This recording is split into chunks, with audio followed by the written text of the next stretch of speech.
Today we are going to talk about existence from absence, and as always with us is the Kabbalist Dr. Michael Laitman. Hello. It's a very interesting topic, but kind of philosophical. When I prepared myself for this show, I practically found no materials on it on the internet, excerpts here and there, and Wikipedia, something, but, very little material. And we'll try to make it so that we'll get something practical out of this, to get some practical advice out of this, because there's no point in just philosophizing about it. Let's start with existence. It is a category that absence. Absence is like a vacuum. That memes that there's nothing. But even a vacuum is a field, and therefore it can't be considered absence. There are no objects in a vacuum, but there is a field. What does the wisdom of Kabbalah mean when it says absence? From absence. Absence and from absence, these are different things. Absence is the negation of whatever that is, in a certain place, realm, something. Still, we're talking about some kind of realm, some kind of place. And therefore, if we're talking about absence, we're simply saying that no forces exist in that place, in that format, category that we're talking about.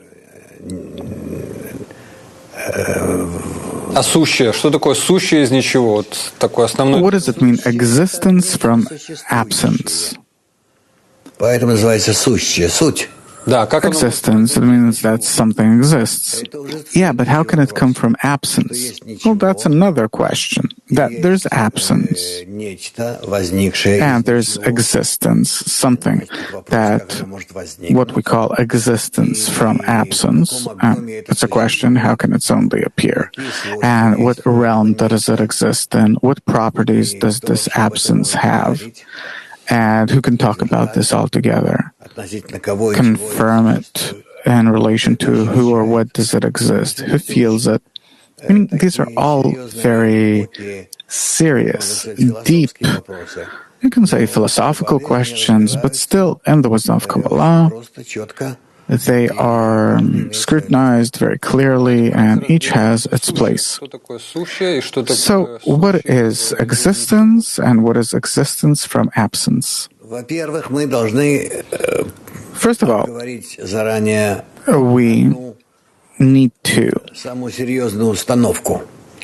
predetermine the most important thing for us right now is that everything that we're talking about is in relation to a person who attains nature and finds in nature absence, existence, etc.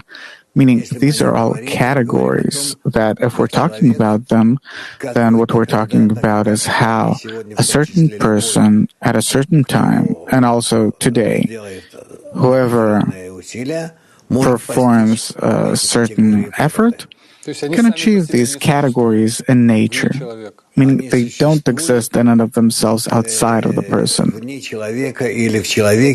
They exist outside of the person or within the person. We can talk about this only in relation to the person himself. Unrelated to a person, we can't talk about nothing, not even about the Creator, meaning the upper force in nature is nonetheless felt in us, and then we can talk about it. So, in Hebrew, Creator is called Boré, consisting of the words Bo-O-E, come and see, and that you will come and see it, attain it, define it. This will be considered Creator in relation to you, Boy. But there is some kind of concept, term that symbolizes some force that you can't attain or see. If you can't attain or see it, then how can you define it? Well, theoretically, to assume that there is such a force according to its actions, some initial root that we do not attain. Yeah, we can define it that way, but it is a very conditional concept. Because that which we can't feel, we can't call by name, and therefore we can't talk about it. So going back to our theme, existence from existence and existence from absence. What are these concepts? Kabbalah speaks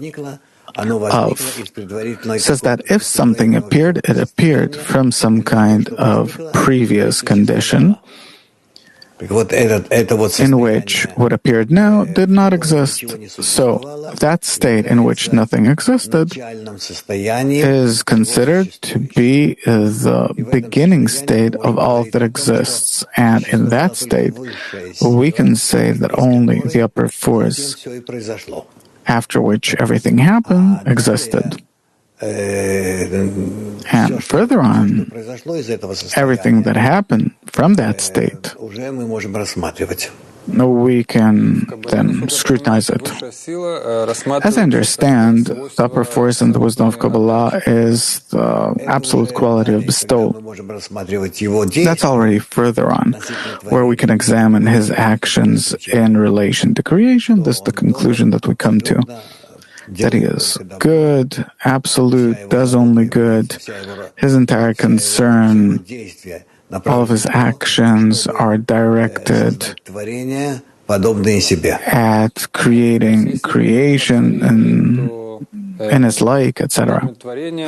So the concept of creation is something that exists, that came from absence, appeared from absence. Yeah? So what does it mean that the Creator created all of creation existence from absence? Since this was his desire, then so it appeared. But we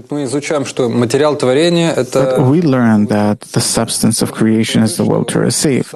So we can assume that in the Creator, this quality does not exist of the will to receive. Right. And so because he doesn't have this quality, it says that it's existence from absence. By his intention to bestow, his desire to create, he has created the will to receive, because this is exactly what he was lacking. So, again then, the desire to receive appeared from the Creator's desire to bestow. But he himself doesn't have such a desire to receive, and therefore it is considered existence from absence. Right? How is it possible to tie all these things together? How is it possible to tie all this to man's soul? Because we imagine that the Creator, he created this great big soul, big desire, has that all related. The Creator created the desire to receive, that he wishes to fulfill. And this is the purpose of creation altogether.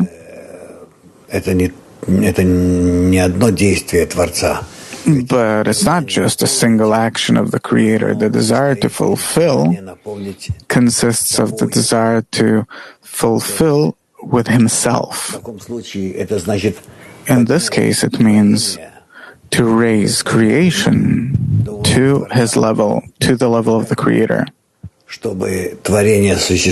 And how could creation exist outside of the Creator as independently existing and would be similar to, equal to, equivalent to the Creator?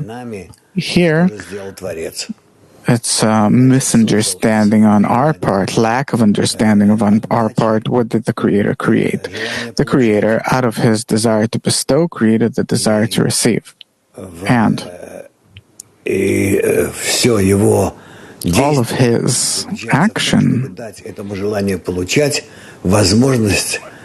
is in wanting to give that desire to receive the ability to become his opposite, the opposite of the Creator, which is the desire to bestow.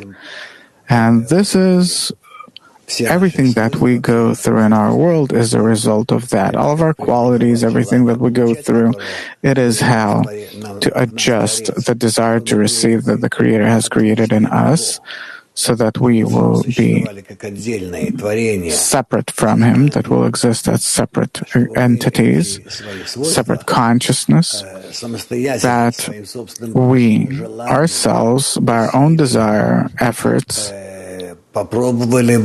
will try to make ourselves alike the Creator. And when we become convinced that it is impossible, then we start asking the Creator for Him to help us do that. So our request to the Creator is that instead of the desire to receive that He has created us in, that we will appear in the desire to bestow similar to Him, and this is all of our work. And in return to our true request to change ourselves from receivers to bestowers, this sums up everything that we need to do in this world, and the Creator shall answer our requests, our efforts, and this is how we will advance.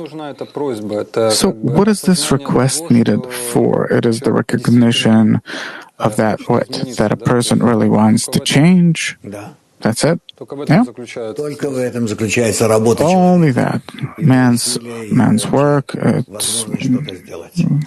his efforts, his ability to do something, it's all about that. Everything that surrounds us in our world are different forms of the manifestation of existence from absence, or are these the forms of the will to receive, or forms of the Creator, what we see in front of us? What we see around us? Yeah, on the one hand it says that we are inside that force of nature. Right, there's nothing else besides the Creator.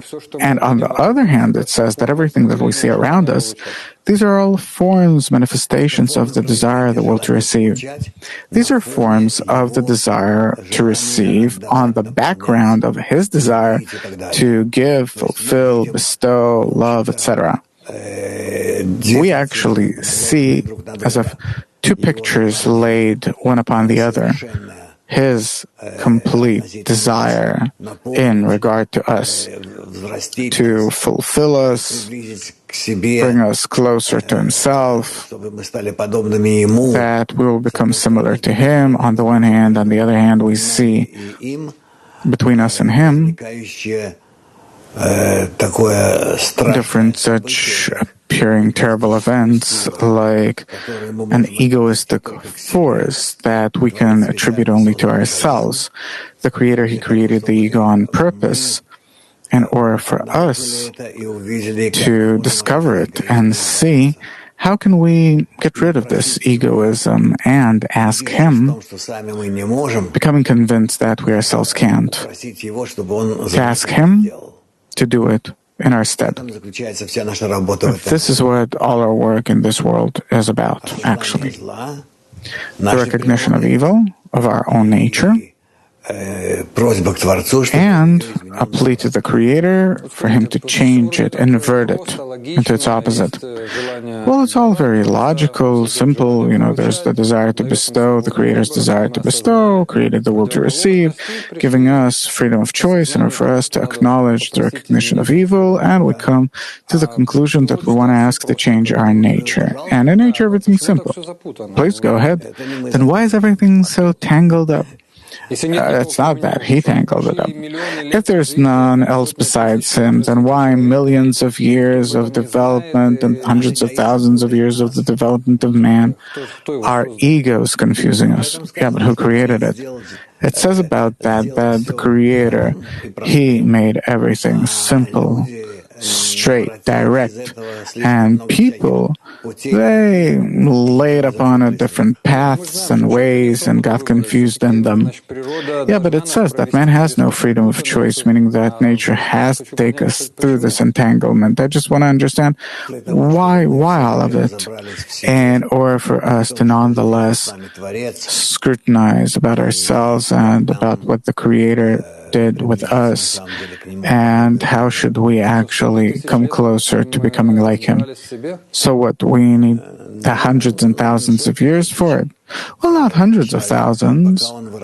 Man, until he grew from an animate state, and before that out of atoms, molecules, out of different intermediate possible states until we have achieved similarity to contemporary man. Not that much time has gone by. A few hundreds of thousands of years ago, practically people were simply animals, had no idea why and what for. And only some 3,000 years ago, 5,000 years ago, since the days of since the days of Adam, Adam was the first man of those people that started attaining the Creator. And afterwards, there already came Abraham, etc. Meaning, it's not that far ago. Before that, we've developed like any other living organism that was concerned only with its existence. So you're saying that a few thousands of years is not that much in order to scrutinize what goes on inside of you? Of course not. Okay, a person studies. He says that everything that comes from Avaya is Yud K Vav K. What is the system Yud K Vav K? It is the cascading, gradual cascading of the quality of the Creator, the absolute quality of love and bestow, of complete good, up to the state which is its opposite, until this quality, developing in a desire that is opposite to itself and the desire to bestow, makes out of this desire to receive an enormous egoistic system. So he's asking, existence from existence, that's obvious, that's keter, that's the first degree, but where do you have here existence from absence? From absence, what it's the final degree of malchut, or the desire to receive is already embedded in the keter. We can't study about anything that has not the desire to receive. We can't inquire any quality that is disconnected from the desire to receive, and therefore we have no ability altogether to somehow differentiate something that is unrelated to us in that way. So basic matter is existence from absence, or the final degree is called of development is called existence from absence. So the very first degree, Dr. Laitman, no, existence from absence is already the appearance of the 4 degrees of direct light, where the final degree of the 4 phases of direct light is already the creation of the true desire to receive, which is the opposite of the Creator. This is what existence out of absence is. The desire to receive, the ego, was created specifically out of the desire to fulfill, bestow of the Creator. So when we're talking about existence from absence, we're talking about the complete opposite to the Creator, of the Creator in terms of qualities. Dr. Laitman, yes, but in this 4-leveled development, there is a black point. That black point that the Creator created, existence from absence, is the beginning of creation. This is the only thing created by the Creator. Some egoistic beginning that started from absence. And after that, everything develops according to the laws of nature. But these laws, too, are created by Him. Right, but these are the laws of nature. There's nothing special about them. The entire uniqueness of the entire system of creation is in that there appears an egoistic point of the desire which is inverted to the Creator from absence. And this desire to receive for oneself, it's called dust. Why? Because it's incapable of independent life, creation, multiplying, nothing. And therefore, the ego thinks about nothing aside of how to exist and absorb everything into himself. And therefore, it can't develop. If I'm trying to do something good for a person, it means that I want to do something good for the Creator. It means that I'm correcting existence from existence to existence from absence. I don't know what you mean by wanting to do something good for a person. You know, we always say that the Creator exists in the good connections between people. For this, we have to understand what a good connection is. This is something that you have to learn. It's not just straightforward. No. What does it mean to do good to someone else? Maybe it's to the contrary. I really, from the bottom of my heart, want to do good to that other person, and actually I'm pushing that person to some mishaps, to fulfill his desire, maybe. That's the worst thing. That's not good? No. The only thing that we can say, which is to do good to your fellow man, is to teach him how to differentiate between good and evil. So on the one hand, there's this existence from existence, which is the Creator with his utter quality of bestowal.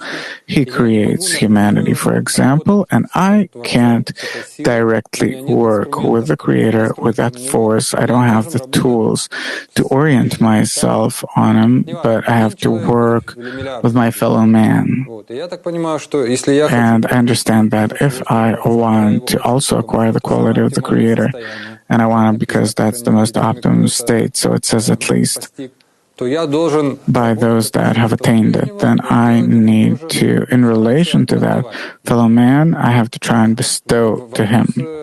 So the question is, what does it mean to bestow then? Because to teach him how to become like the Creator.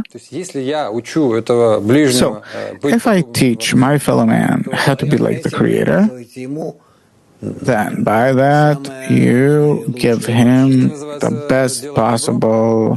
This means to the good? Yeah. There is nothing else. Can't be. So first of all, I myself have to understand. So good. So to do good to others, from your point of view, you're saying that I need to help him reveal the Creator. Right. Okay, if it's logical, because if he reveals the Creator, then it's good for him. It's utter good for him, not in his contemporary perception of what good is, but absolute good. So the revelation of the Creator, is that not the creation of something new, existence from absence?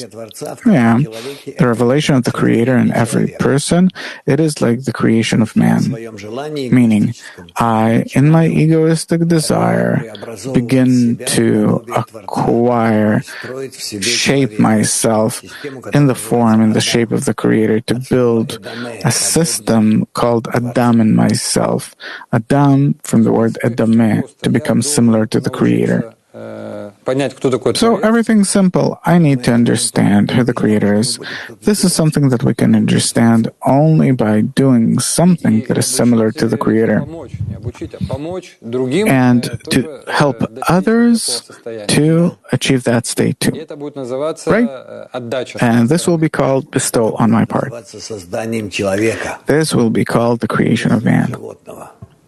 Creating man out of an animal, and that way also to become like the Creator. We need to find some other concepts, because for us the word bestow, it's like, I see the other person and I'm thinking, what can I give him? You can give him a system according to which he will gradually become like the Creator. A method. Yeah? What does a person have to practically take from these two concepts, existence from existence and existence from absence, practically? What can a person take from that? Existence from absence means that before that nothing existed, that you could point at as existence, and existence is matter, the desire, ratzon in Hebrew, that appeared from absence, and we, by our own efforts, need to create such conditions that this matter from receiving